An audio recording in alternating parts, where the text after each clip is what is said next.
It started with a knock, just one, faint enough that I wasn't sure I'd heard it. Then came a second, louder, more deliberate. I froze, staring at the door, my mind racing through possibilities. The house was quiet, the kind of quiet that presses on your ears. There shouldn't have been anyone outside, not this late. I got up slowly, every instinct screaming at me to ignore it, but curiosity, or stupidity, won. I unlocked the deadbolt and cracked the door open. The porch was empty, the street beyond eerily. Still, I stepped out, squinting into the darkness. "Hello?" My voice wavered, swallowed by the night. And then I saw it. My shadow stretched out on the ground as clear and sharp as if I were standing under a streetlight. Except there was no light behind me, no moon, no lamp, just darkness. My breath hitched as I stared at the impossible silhouette. It wasn't just the fact that it was there. It was the way it moved. It shifted slightly, not with me, but on its own, swaying, almost pulsing. And then, I swear, it took a step forward.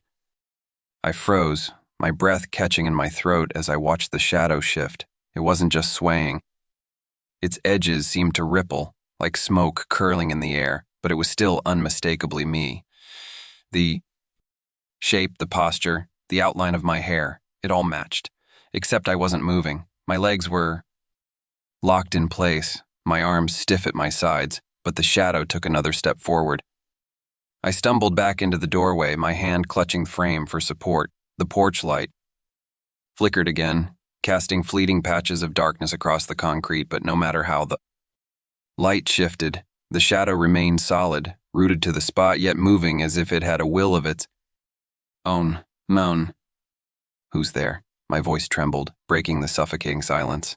The question felt stupid, but it was all I could think to say. The shadow didn't answer. It just stopped moving, standing. Eerily still, its head tilted slightly, like it was studying me. The air around me felt wrong, thick, heavy, like it was pressing in on me from all sides. I took another step back, retreating into the house, my fingers fumbling for the doorknob.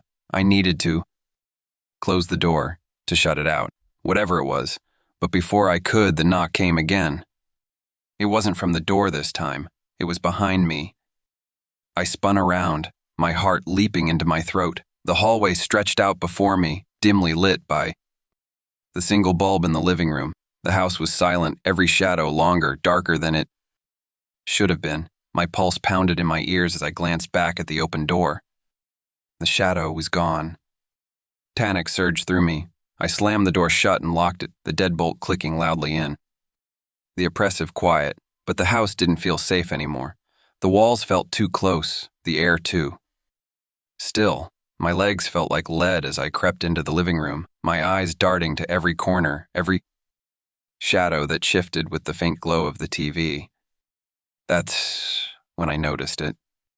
On the far wall, opposite the living room window, was a shadow, my shadow, but it wasn't. Right, it was standing still, perfectly framed against the wall, but my body wasn't casting it. I stepped to the side, and it didn't follow. I raised my arm, and it stayed frozen, its hand down at its side. A chill ran down my spine as the shadow's head turned slightly, the movement slow, deliberate. And then, without me moving, it took a step forward, toward me. I couldn't breathe. My mind screamed at me to move, to run, to do something, but my legs refused to obey. The shadow's movements were slow, unhurried, its head tilted in that same unnatural way. It didn't rush, it didn't need to. Each step felt deliberate, purposeful, as though it knew I had nowhere to go. Finally, my body snapped into action. I stumbled backward, nearly tripping over the coffee table. My eyes locked on the shadow as it continued to close the gap. My hand groped for the light. Switch on the wall, flicking it on with a sharp click. The bulb blazed to life, flooding the room with light. The shadow didn't disappear. If anything, it became sharper, darker, its edges crisp against the pale wall. It wasn't just a trick of the light. It was something solid, something real, and it was still coming closer. "Stop," I shouted, my voice trembling. My back hit the far wall and I pressed myself against it, as though I could melt into the plaster and escape. What do you want? It paused. For a moment, the silence was so heavy I thought my ears might burst. The shadow tilted its head again, considering me, its posture almost mocking. Then it raised an arm, my arm. The motion was slow, fluid, but entirely disconnected from me. Pointed toward the hallway behind me. I didn't want to turn. Every instinct told me not to look, but the oppressive weight of the shadow's presence forced me to. My head turned, my movements stiff and reluctant as my eye followed where it was pointing. The hallway stretched out before me, its shadows deeper than they had any right to be. The faint bulb overhead flickered weakly, as though it couldn't hold back the darkness any longer. At the far end, just barely visible, was another shadow. This one wasn't mine. It was tall, impossibly thin, its limbs stretched unnaturally long. It stood motionless, its outline sharp against the dim light. My chest tightened as its head turned slowly, the movement jagged, almost mechanical. It was watching me. The knock came again. This time it wasn't at the door. It wasn't behind me. It was coming from inside the hallway. I stumbled forward, breaking into a half-run toward the kitchen, desperate to put space between myself and whatever was happening. My feet skidded on the tile as I rounded the corner. Slamming into the counter, I grabbed the nearest thing, a knife from the drying rack, and clutched it in my shaking hand. "Leave me alone," I shouted, my voice cracking. "You're not real." The knock stopped. For a fleeting moment, the silence felt worse than the sound. My ears strained against the quiet, searching for any hint of movement. Then I saw it, just a flicker at the edge of the kitchen light. The shadow had moved, creeping closer without making a sound. It wasn't on the wall anymore. It was on the floor, stretched out across the tile, its edges rippling like liquid. The knife in my hand felt useless, like a toy against something that wasn't truly there. My grip tightened anyway. The shadow moved again, faster this time, surging toward me like a wave of ink. I screamed, stumbling back as it reached my feet, its darkness climbing up the walls around me, surrounding me, swallowing the light. And then it stopped, just inches from my toe. The shadow reared back, rising up the wall until it was in front of me again, perfectly still. It was no longer just a reflection. It was standing upright, its head tilting as it stared down at me. And then it smiled. Not a physical smile. There was no face, no mouth, but I felt it radiating from the darkness like a cold, mocking laugh. My stomach churned as the shadows pressed closer, brushing against my skin like an icy wind. "Leave," I whispered, my voice barely audible. The shadow didn't answer. Instead, it pointed again, this time at me. My grip tightened on the knife as I stared at the shadow's outstretched hand. It was pointing directly at me, its intent unmistakable. A chill settled over me, deeper than fear, as if the thing wasn't just threatening me, it was claiming me. "Get away!" I screamed, my voice breaking under the weight of the moment. I lunged forward, with the knife swinging it wildly, desperate to cut through the oppressive presence. The blade passed through the darkness, hitting nothing but air. The shadow didn't flinch, didn't move. It stood there, silent and mocking, as if amused by my futile attempt. And then it stepped forward. The movement was quick, too quick, and suddenly it was inches from me. I stumbled back, the counter pressing against my spine. Its formless face was level with mine now, and though it had no eyes, I could feel it staring straight into me. My chest tightened, my breaths coming in short, panicked gasps. It was suffocating, pressing against me without even touching me.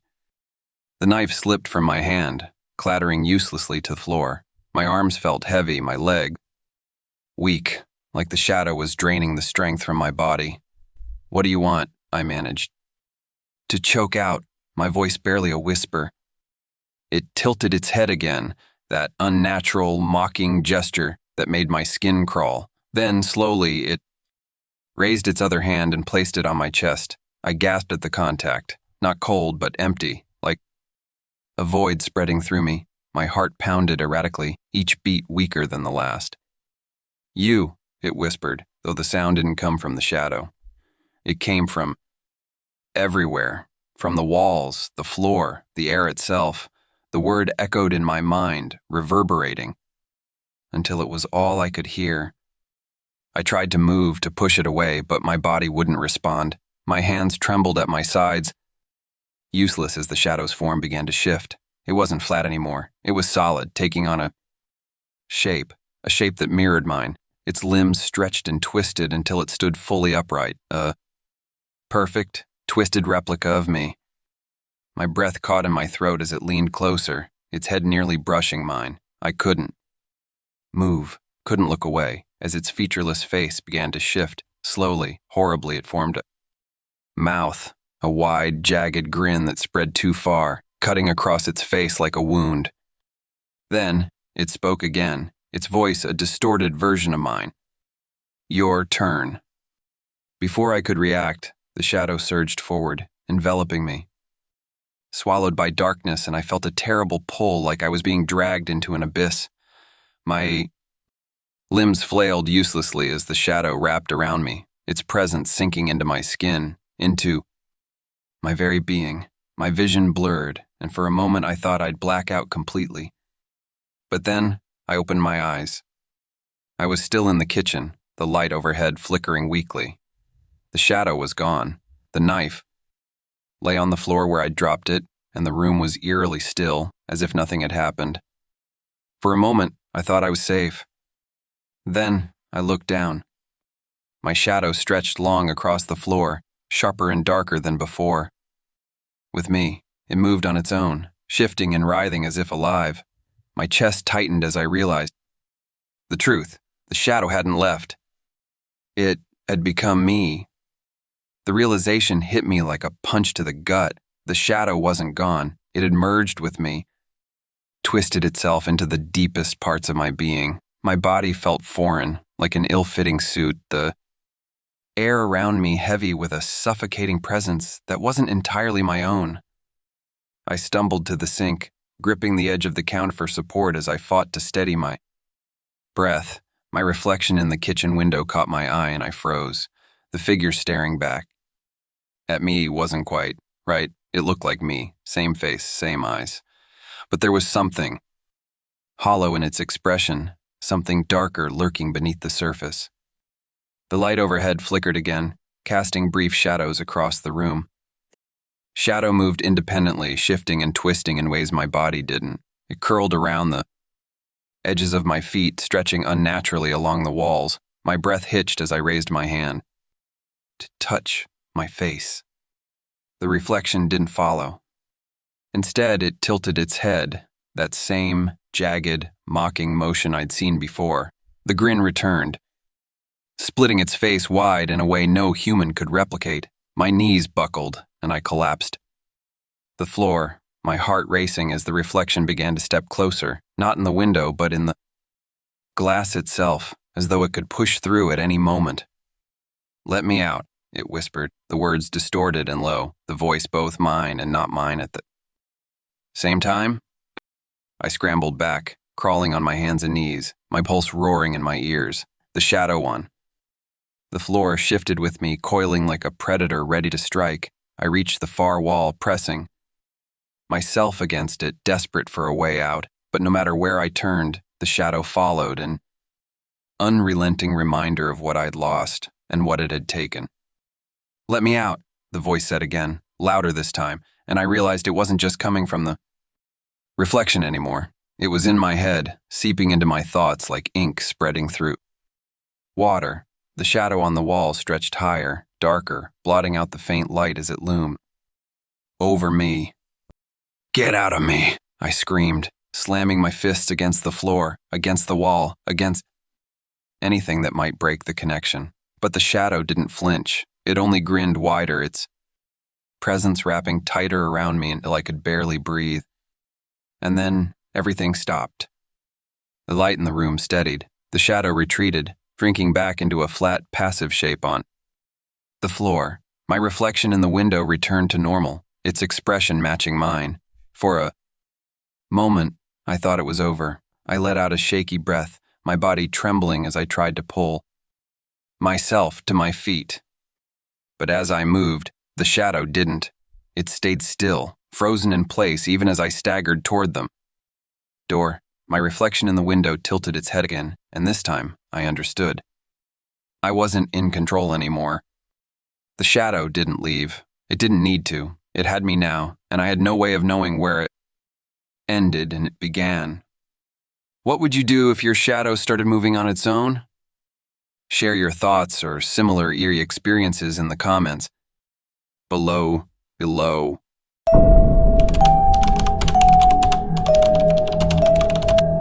I was halfway down the basement steps when I saw it. The air felt colder than usual, and the dim light from the single bulb barely reached the far wall. That's when I noticed it, a door where there shouldn't be one. I blinked, thinking my eyes were playing tricks on me, but when I reached the bottom of the stairs, it was still there, standing against the concrete like it had always been part of the house. Only it hadn't. I was sure of it. That wall had been blank just yesterday. The door was out of place in every way. The frame was uneven, the wood worn and warped, and the handle had a dull sheen, as though it had been used for years. My basement was nothing special, a functional, unchanging space. But this door made it feel different, alien. I stepped closer, a prickling sense of unease spreading through me. I stopped just short of touching it, my hand hovering near the handle, my breath caught in my throat. I wasn't sure if I wanted to open it, or if I should.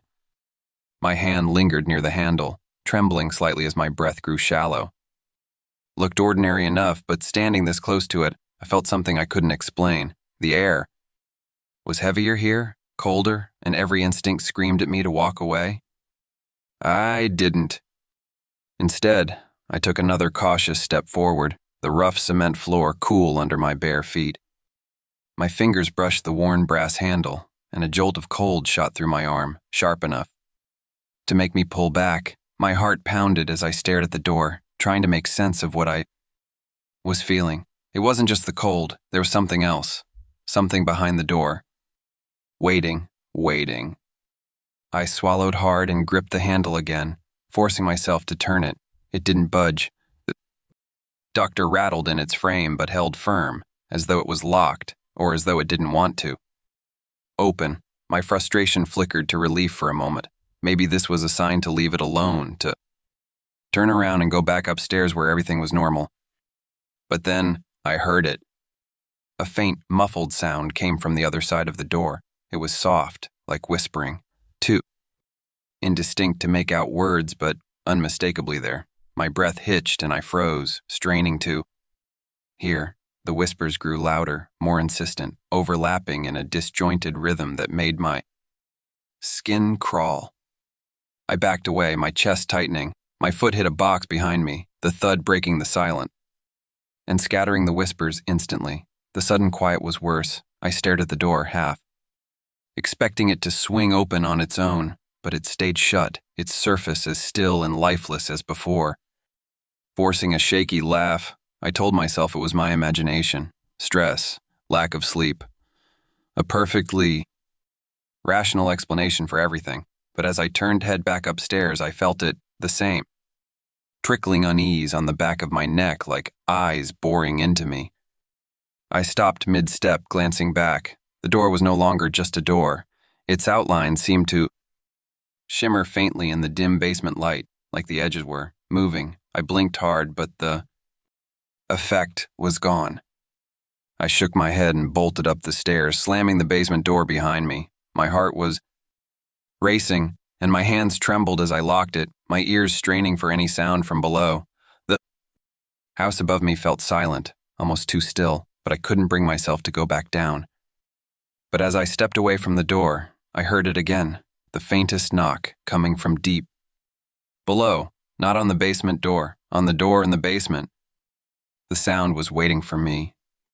The knock echoed faintly in my mind, a sound shouldn't have been possible yet felt undeniably real. I stood frozen in the hallway, staring at the basement door as though it might burst open at any second. My thoughts spiraled. Maybe I should call someone, a friend, the police. But what would I even say? Hi, there's a door in my basement that wasn't there yesterday, and now it's knocking at me?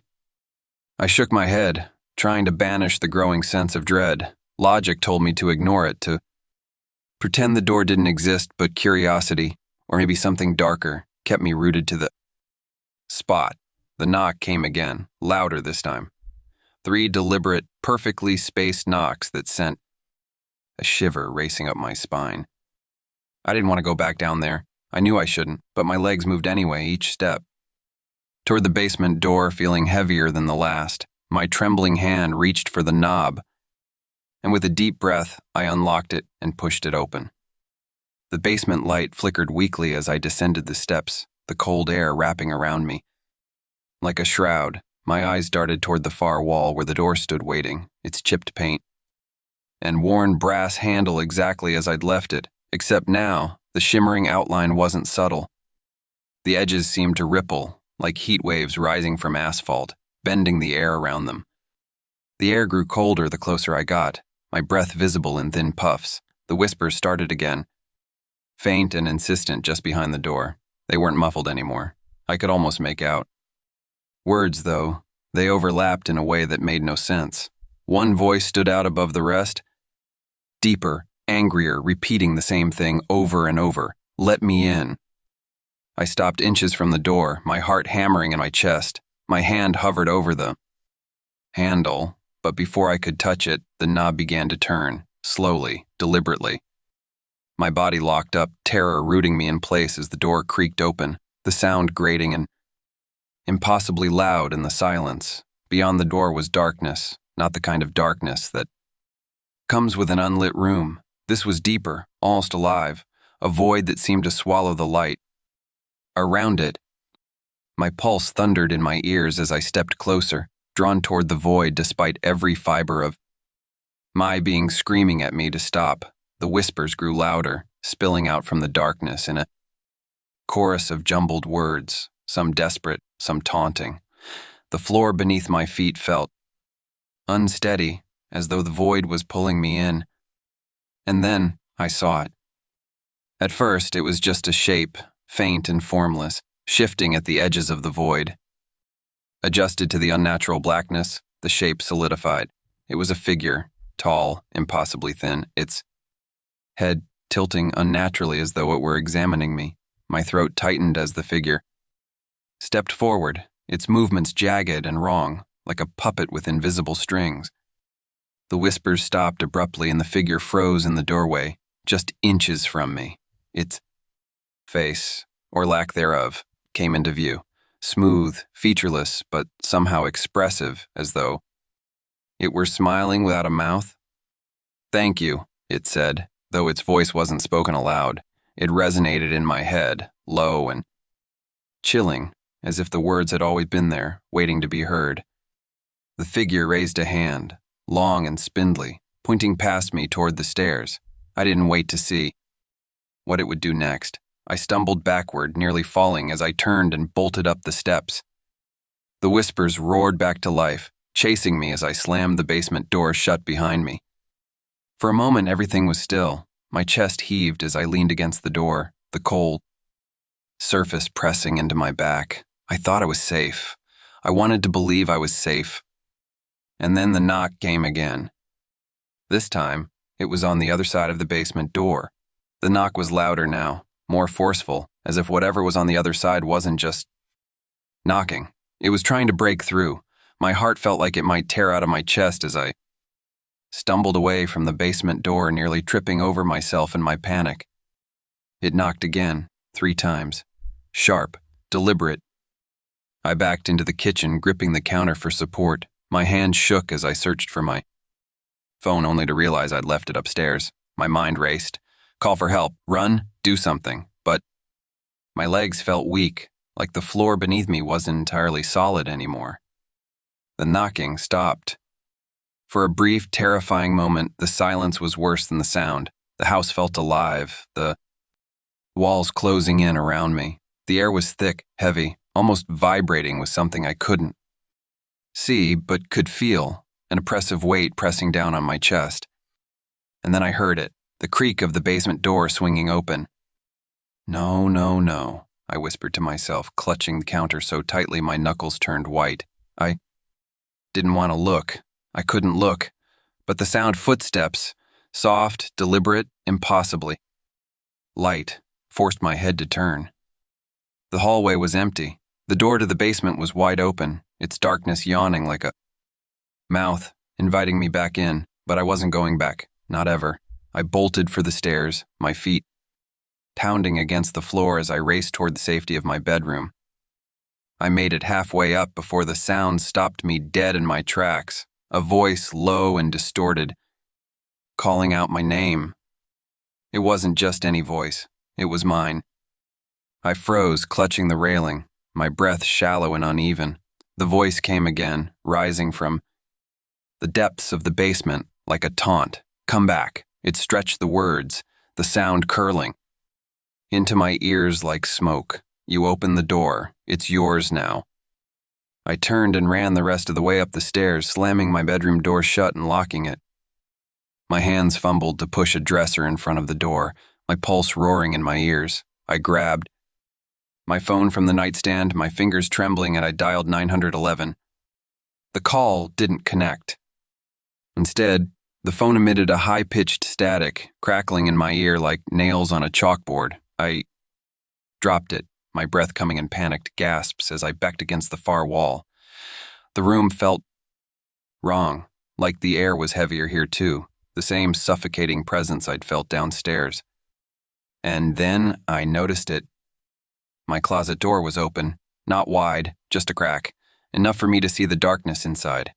My chest tightened as I stared at it, willing it to stay shut, but slowly, agonizingly, it creaked open, inch by inch, revealing nothing but shadows, except it wasn't empty. A figure stood in the darkness, tall and thin, its head tilted in that same unnatural way. My stomach churned as I recognized it, the same featureless face, the same jagged movements. It had followed me.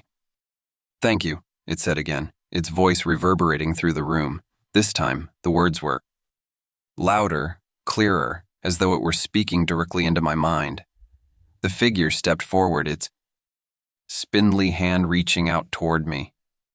I pressed myself against the wall, shaking my head frantically. Leave me alone, I screamed, my voice cracking. It paused, its head tilting further, almost as if it were amused. You opened the door, it said, its tone eerily calm. You let me in, and now. It didn't finish the sentence. It didn't need to. I felt the weight of its words in the air, in my chest, in my very bones. The darkness around it seemed to expand, crawling along the walls, blotting out the faint light from the bedside lamp. And then it moved, fast, too fast. It was on me before I could scream, its hand pressing against my chest. The room vanished, swallowed by the void, and all I could hear was its voice, low and mocking. You're mine now. Its hand pressed against my chest, and the world disappeared. There was no sound, no light, only the oppressive weight of the void crushing down on me, stealing the air from my lungs.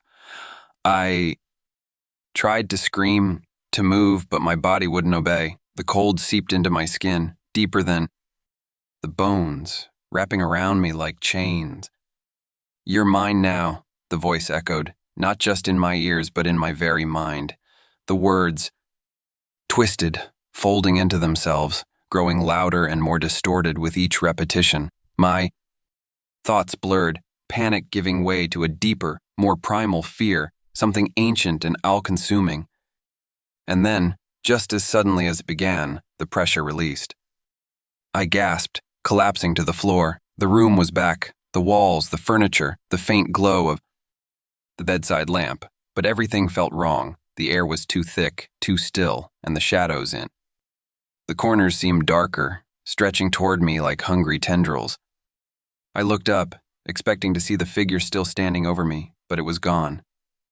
Was shut tight, the room eerily quiet except for the sound of my own ragged breathing. For a moment, I thought it was over, that I'd survived.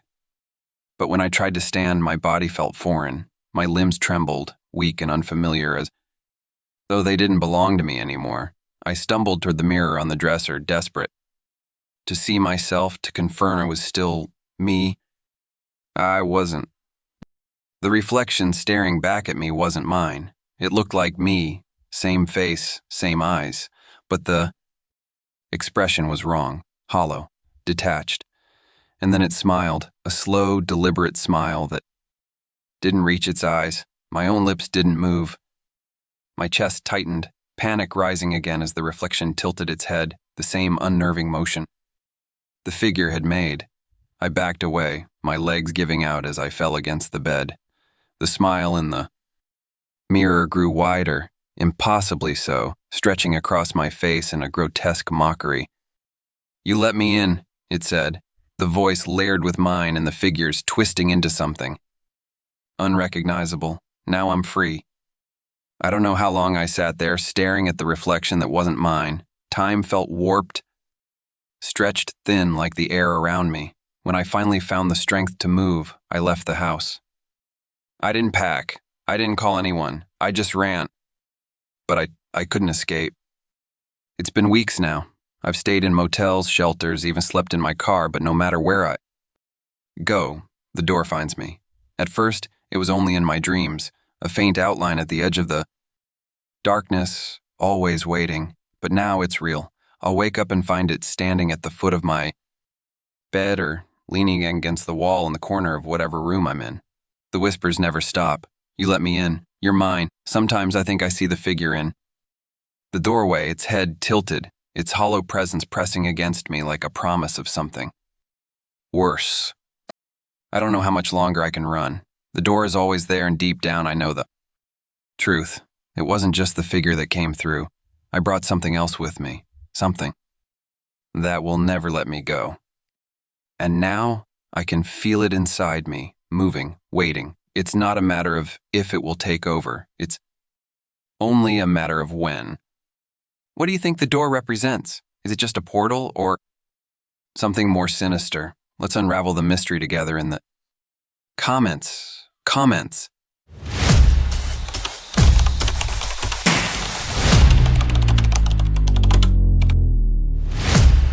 It was a quiet night, the kind of night where every creak of the house feels louder than it should.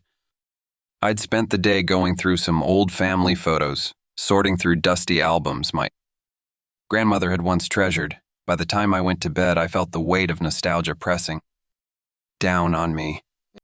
I woke up sometime past midnight, though I wasn't sure what had pulled me from sleep. The air felt colder, sharper, and there was a strange stillness in the house. That's when I noticed the figure in the hallway. My heart stopped. It was her, my grandmother. She was standing perfectly still, her form barely visible in the dim light. I rubbed my eyes, convinced I was dreaming, but when I looked again, she was still there. Her head was slightly tilted, her eyes fixed on me, though I couldn't make out her expression. I wanted to call out to her, but fear held my voice hostage. I could only sit there, frozen, as the hallway seemed to grow darker around her. My breath came in shallow gasps as I stared at her figure. It had to be a trick of my tired mind, I thought. Maybe my eyes were playing games with the shadows, or my guilt over not visiting her grave often enough had conjured this vision, but as much as I wanted to dismiss it, I couldn't look away. She stood there unmoving. The longer I stared, the more I noticed how wrong she looked. Clothes, the dress she used to wear on Sundays, were crisp, too crisp like they'd never been worn. Her hair was perfectly combed, the way it had been in the framed photographs I'd sifted through earlier that day. But it wasn't right. She wasn't right. Her posture was off, stiff and unnatural, and her head was tilted just enough to make her look less human. My chest tightened as I noticed the faint shimmer around her edges, like she was caught between the real world and something else, something she didn't belong to anymore. I whispered her name, barely audible. "Grandma?" Her head twitched, not a full movement, just a quick, jerky shift, like a puppet pulled by invisible strings. The temperature in the room dropped further, the cold biting into my skin. I reached for the blanket, clutching it like a shield, though it felt useless against the weight, pressing down on me. The air grew heavy, suffocating, and I swore I could hear something faint, just beneath the stillness. It wasn't a voice exactly, but a sound, a low, distant hum like an old radio, tuned to static. It came from her direction, growing louder as her head tilted a little farther, her hollow gaze locked on me. I wanted to move, to scream, to do anything but sit there paralyzed. But then, for the first time, she moved, slowly, deliberately.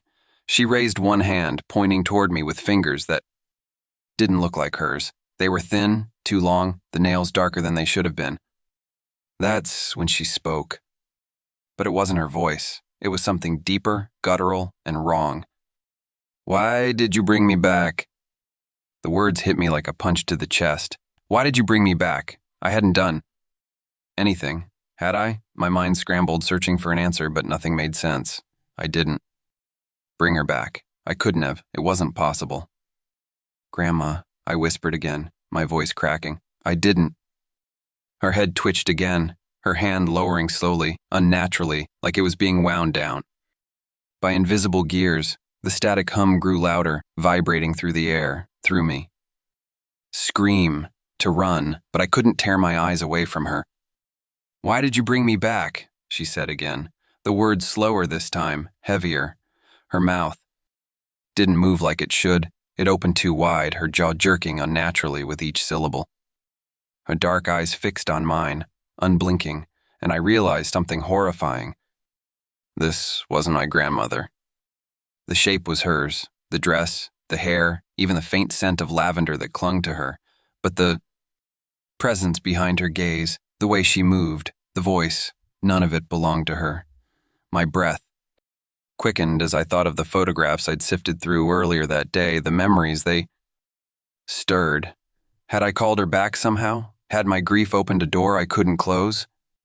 The air grew colder still, and the shadows around her began to shift, writhing like living things. She took a step forward, her feet barely touching the floor, and the low hum in the air turned into words. A chorus of whispers, too many voices speaking at once, spilling from her like water. Breaking a dam. "Why did you bring me back? Why did you bring me here? Why did you forget?" The last word sent a jolt of ice through my spine. Forget. What had I forgotten? My heart raced. As fragmented memories surfaced, details I'd buried, the last night I saw her, the argument we had, the things I said that I could never take back. Tears blurred my vision as guilt and fear intertwined, choking me. Her head tilted further, almost to the point of snapping, and her lips twisted into a jagged smile. That didn't reach her hollow eyes. "You left me," she said, her voice layered with a deeper, raspier tone that wasn't hers. "You didn't come back." I shook my head, trembling. I didn't mean to. Her hand shot forward, impossibly fast, and I flinched, but it stopped just inches from my face. Her fingers hovered there, trembling, as though something unseen was holding her back.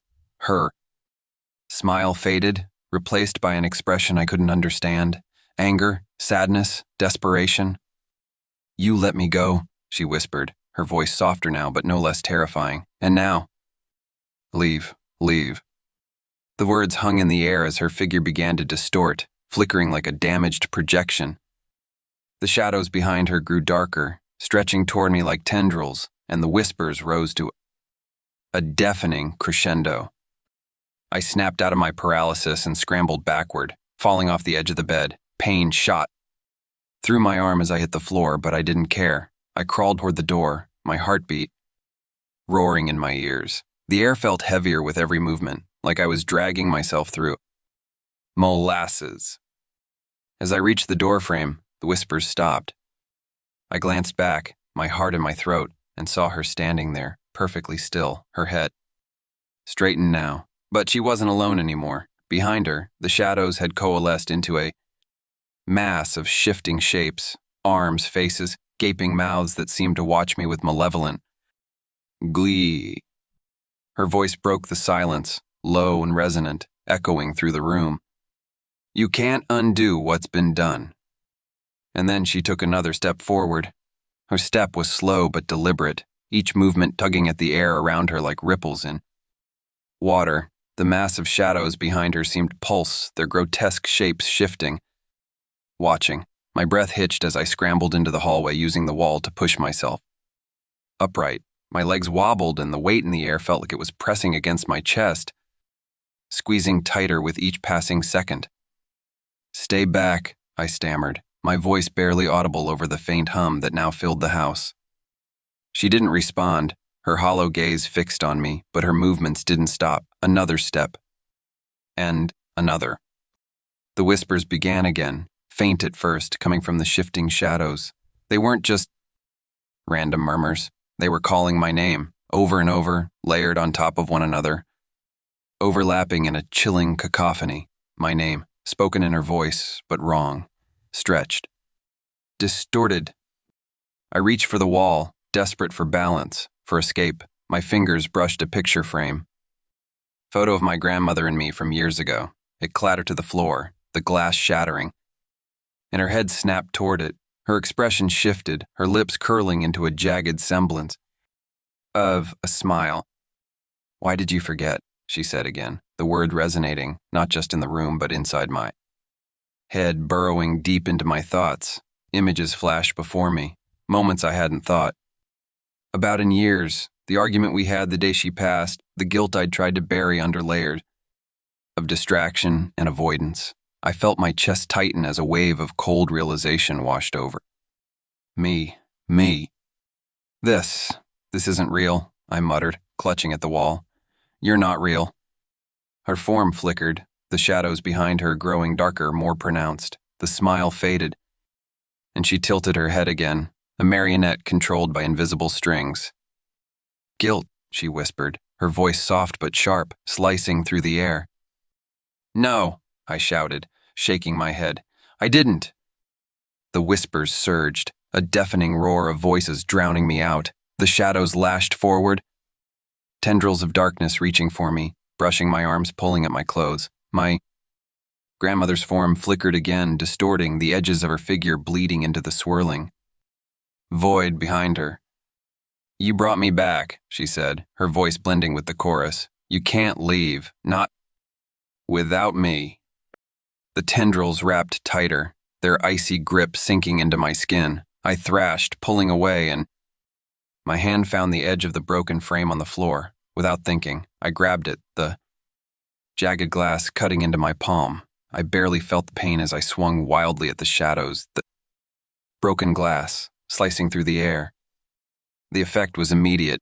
The tendrils recoiled, the shadows snapping back like rubber bands, and her form flickered violently, her movements becoming more erratic. The hum turned into a screech, high-pitched and piercing, and the house seemed to shudder around me. You can't undo what's been done, she said again, her voice breaking, fragmented like a skipping record. I pushed myself toward the stairs, half crawling, half stumbling, as the darkness thrashed behind me. I could feel the pull, the cold fingers of the shadows reaching for me again. But I didn't stop. I couldn't stop. As I reached the top of the stairs, I slammed the basement door shut, locking it with trembling hands. The whispers didn't stop. They were louder now, coming from every corner of the house. Grandmother's voice rose above the others, clear and chilling. You'll never be free.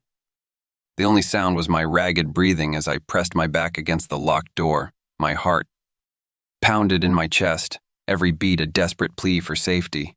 The shadows were gone, or so it seemed, but the silence wasn't comforting. It was heavy, charged, like the stillness before a storm. I pushed myself up, gripping the wall for support, my legs trembling, my hand ached, blood trickling from the cuts left by the shattered frame, but I barely noticed. My eyes darted around the hallway, searching for movement, for any sign that she, or it, was still there. Then, faintly, I heard it. A knock, soft, deliberate, echoing from the other side of the basement door. My chest tightened as I backed away, shaking my head. No, This isn't real. But the knock came again, louder this time, followed by a voice I couldn't mistake. "Let me in." Her voice, my grandmother's voice, but there was something beneath it now, something. Darker, layered with malice. My back hit the far wall, and I froze, staring at the door. The handle rattled, then stopped. "You can't shut me out," she said, her voice echoing through the house. "You open the door. You let me in." I turned and bolted, my bare feet pounding against the floor as I ran to the living room. I grabbed my phone from the coffee table, fumbling with trembling fingers as I tried to dial 911. The call didn't connect. The screen flickered, static hissing from the speaker. Then the lights went out. Darkness enveloped the house, thick and suffocating. My breath came in shallow gasps as I stumbled toward the window, clawing at the curtains to let in moonlight. Revealed the edges of the room, but the shadows stretched unnaturally, moving like they were alive. "You can't leave," her voice whispered, impossibly close now, as if she were right behind me. "Not without me." I spun around, my heart leaping into my throat. The figure stood in the middle of the room, form barely visible against the shifting darkness. The shadows around her writhed, twisting into shapes, faces, hands, mouths that seemed to scream silently. Her head tilted again, that grotesque, unnatural angle that made my stomach churn. "You let me in," she repeated, her voice a low, guttural whisper. "You called me back, and now—" Her body began to dissolve, the shadows swallowing her as they stretched toward me. I stumbled backward, tripping over the coffee table and falling hard onto the floor. The air grew colder and the pressure around me became unbearable. "You're mine." The darkness surged forward, and for a moment I felt it wrap around me, pulling me into its depths. But then something changed. The weight lifted, the shadows recoiled, and her form flickered one last time before vanishing. The room was still, too still. Epilogue, a chilling reminder. I don't know how long I stayed on the floor, too terrified to move. When I finally stood, the first light of dawn was creeping through the windows, casting long, faint shadows across the walls. The house felt different, emptier, colder, as though a piece of it had been taken away. I told myself it was over. Whatever had happened, whatever I'd seen was gone. But deep down, I knew better. Later that day, as I was cleaning up the shattered frame, I found it. Grandmother was lying on the floor, face down. I picked it up trembling and turned it over. The image was the same as I remembered, her smiling, her hand resting on my shoulder. But written across the back in handwriting I didn't recognize were 4 chilling words. "You'll never forget me." That night, as I lay in bed, I left the lights on, but no amount of light could erase the faint sound of whispers coming from the hallway. Have you ever experienced an eerie moment where a loved one's memory felt almost too real? We'd love to hear your story.